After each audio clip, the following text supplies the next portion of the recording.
బాపట్ల జిల్లా చినగంజాం మండలం కడవకుదురులోని శ్రీ కోదండరామాలయంలో వార్షిక బ్రహ్మోత్సవాలు ఘనంగా జరుగుతున్నాయి. ఉత్సవాల్లో భాగంగా స్వామివార్లకు విశేష పూజలు చేశారు. అనంతరం శ్రీ సీతారాములను ప్రత్యేక వేదికపై కొలువుదీర్చారు. వేదమంత్రాలు, మంగళ వాయిద్యాల నడుమ నిర్వహించిన పరిణయోత్సవం నేత్రపర్వంగా కొనసాగింది. భక్తులు భారీగా తరలివచ్చి కళ్యాణాన్ని తిలకించారు.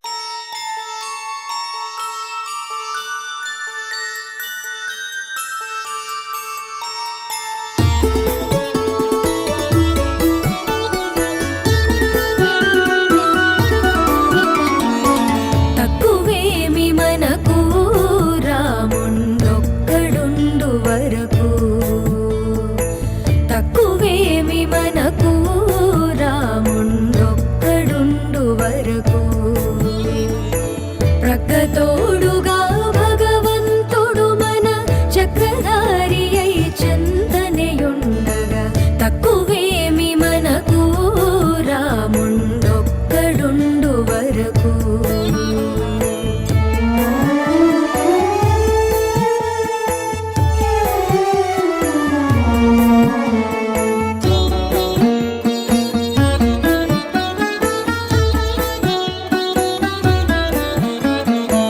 ముచ్చు సోమగుని మును జంపినయా మత్స్యమూర్తి